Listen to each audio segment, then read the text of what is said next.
Did you know that just 1% of the world's population owns 44% of global wealth? Or that in the US, the richest 1% have seen their wealth grow by 400% over the last 30 years, while the rest of the country's income barely budged? These shocking numbers reveal a truth that many don't want to face: inequality is not only real, it's growing faster than ever before. But why is inequality becoming a bigger problem right now? What's changed in recent years to make this issue more urgent? This video will break down the hidden forces driving inequality, how it's affecting our daily lives, and why ignoring it is no longer an option.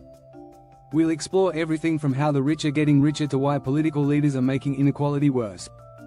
Stick with us. By the end, you'll see inequality in a whole new light, and understand why we can't afford to let it keep growing. Let's dive in. Chapter 1: The Silent Storm. How inequality brews beneath the surface. Inequality doesn't always announce itself with a bang. Instead, it creeps in, quietly, often going unnoticed until it's a full-blown crisis. In fact, the wealth gap between the rich and poor has been widening for decades.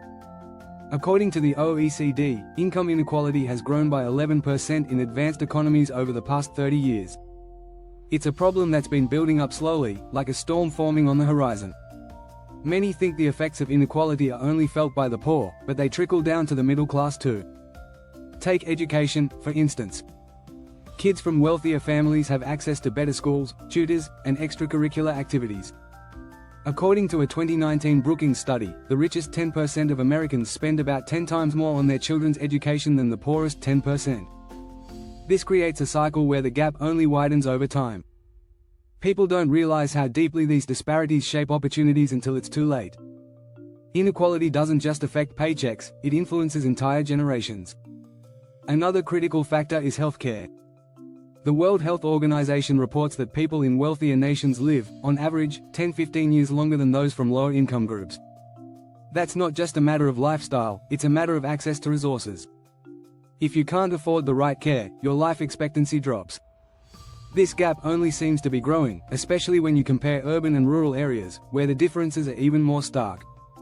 What's alarming is how inequality is tied to social unrest. Studies show that nations with larger income gaps have higher rates of violent crime and political instability. Think about the 2011 riots in the UK or the protests in Chile in 2019. These events weren't just about frustration over one issue, they were a boiling over of inequality. People start to feel alienated when they realize that their opportunities are limited by circumstances they can't control. The hidden danger is how inequality makes us complacent. Many people don't realize they're being left behind until they're already there.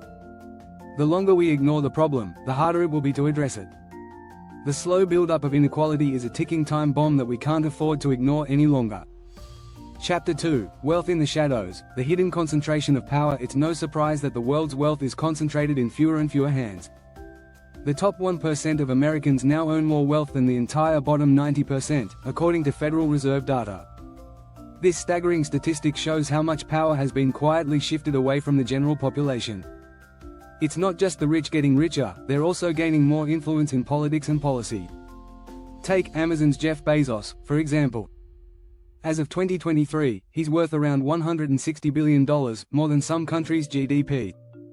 His wealth allows him to influence policies, tax structures, and even labor laws, all in ways that benefit him and his company. He's not alone. Many of the world's richest people, like Elon Musk or Bill Gates, have huge sway over government decisions.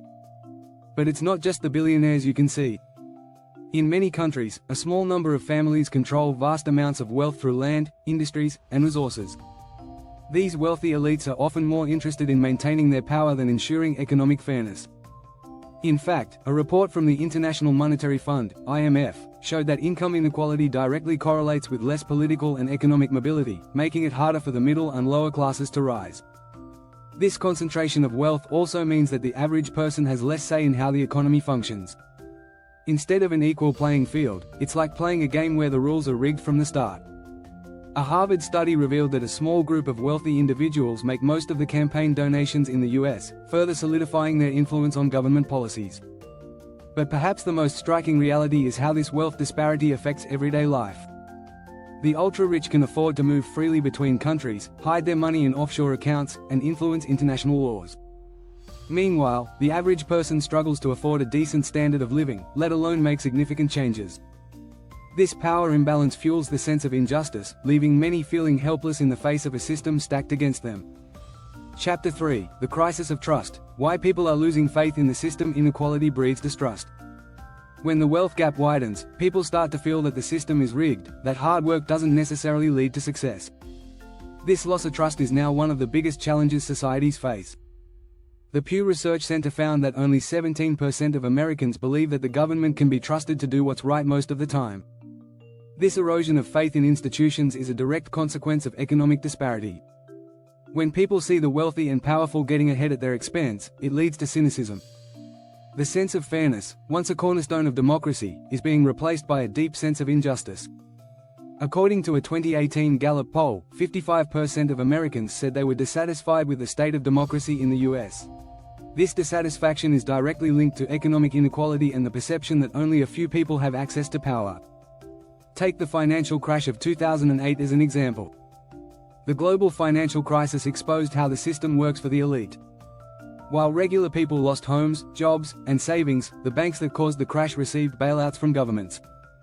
No wonder so many people feel disconnected from the political system.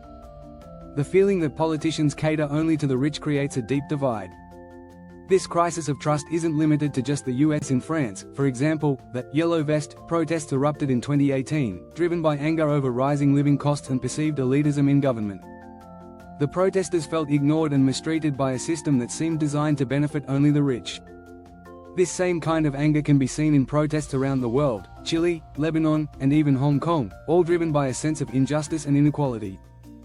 The real danger here is that when people lose trust in the system, they lose the motivation to engage with it. They may stop voting, stop paying taxes, or simply withdraw from public life altogether. This creates a dangerous cycle where inequality grows even worse because the people who are most affected have no faith that things will ever improve. Inequality is not just an economic issue, it's a political and social issue that erodes the very fabric of trust in a functioning society. Don't forget to subscribe for more insights on how inequality affects us all and what can be done about it. Chapter 4: A Global View. How inequality is spreading worldwide. Inequality isn't just a problem in one country, it's becoming a global issue. Around the world, the gap between the rich and the poor is widening, and it's starting to impact countries that were once seen as less affected. For example, a 2018 Oxfam report revealed that just 1% of the world's population owns 44% of global wealth. This growing wealth concentration is affecting economies everywhere, not just in the US or Europe. In Latin America, inequality is especially high. According to the World Bank, the richest 10% of people in Latin American countries earn about 30 times more than the poorest 10%. This extreme disparity has led to social tensions and frequent protests. Countries like Chile and Brazil have seen massive demonstrations driven by anger over income inequality and poor living conditions. The effects of inequality go beyond just local unrest. They impact the global economy too. When inequality rises in one country, it can create economic instability that affects neighboring nations. For example, when the Eurozone crisis hit in 2008, countries like Greece and Spain faced high unemployment, leading to a rise in poverty and inequality, which, in turn, spread economic stress across Europe. This isn't just a local issue anymore, it's a global one. Globalization, which was supposed to reduce inequality by improving access to markets, has actually helped to exacerbate it. The International Labour Organization found that the rise of global trade has benefited multinational companies and wealthy nations far more than developing countries. In fact, 81% of global income growth between 1980 and 2016 went to the top 1% of earners, according to the World Inequality Report. Meanwhile, the working class in many developed countries has seen little to no wage growth in the last 30 years. In the US, real wages for workers have barely risen since the 1970s, while corporate profits have surged. The rich are getting richer, while the average person is left behind, creating an atmosphere of resentment that transcends borders. One of the most dangerous aspects of global inequality is its impact on migration. As inequality increases in certain regions, more people seek better opportunities elsewhere. According to UNHCR, over 70 million people worldwide have been displaced by conflict and poverty, many driven by economic inequality. This mass migration puts additional strain on receiving countries, often fueling xenophobia and political unrest. At the heart of it all is the unequal distribution of resources, which leads to economic, social, and political instability. If left unchecked, the global inequality gap could continue to widen, further deepening divisions between the rich and the poor. We can't look at inequality as a local problem anymore. It's a global challenge that demands urgent attention. Chapter 5, The Divide and Conquer Playbook, How Politics Manipulate the Inequality Debate. Politicians know that inequality is a potent issue. But often, they use it to their advantage, manipulating the narrative to divide people and distract from real solutions. Instead of addressing the root causes of inequality, some leaders push for policies that pit one group against another. This divide and conquer strategy helps them maintain control, but it only deepens the inequality. In many countries, the rich and powerful use their resources to influence the media and shape public opinion. A 2016 study by the Pew Research Center found that just 6 corporations control more than 90% of the media in the US. This consolidation of power allows the wealthy to control the messages that the public hears. By framing inequality as a matter of individual failure, they shift the blame away from the system that actually creates it. Politicians also exploit social divisions. They often target vulnerable groups, using race, immigration status, or class to rally support and deflect attention from their failure to address inequality. In Brazil, for instance, political leaders have used race and class divisions to gain power, framing the inequality crisis as a moral issue rather than an economic one. This makes it harder for the public to focus on the systemic causes of inequality.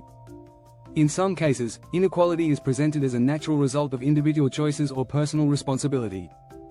Margaret Thatcher, the former Prime Minister of the UK, famously said, "There is no such thing as society, only individuals and families." This individualistic mindset makes people feel like inequality is something they have to solve on their own, rather than something that is rooted in unfair systems of wealth and power. Even when politicians do acknowledge inequality, they often propose superficial fixes that don't tackle the deeper problems.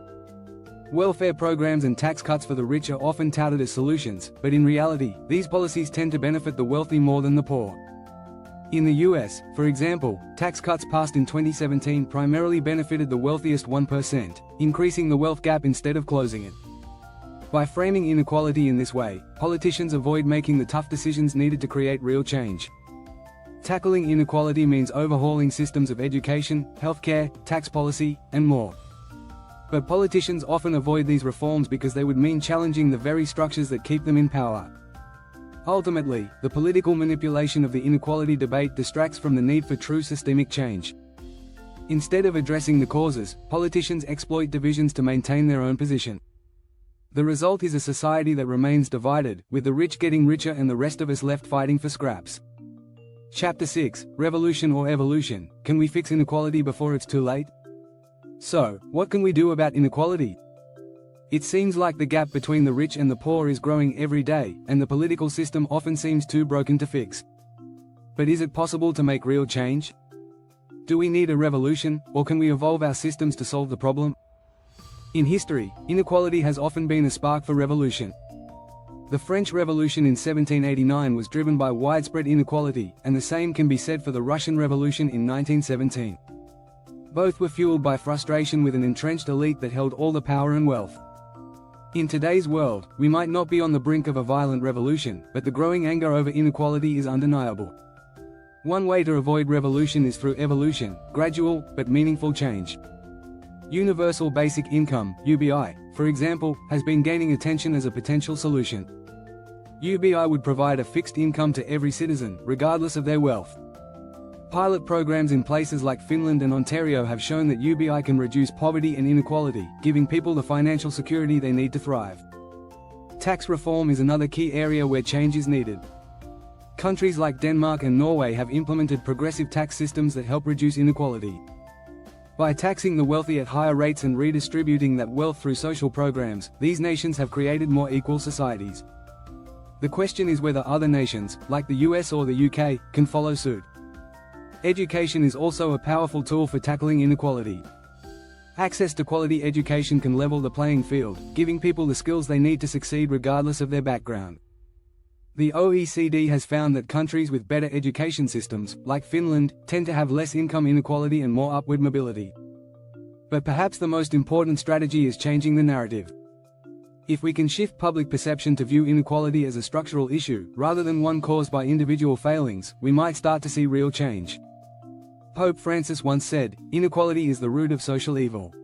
Understanding that inequality is a problem of the system, not just personal effort, could inspire the kind of social change needed to close the gap.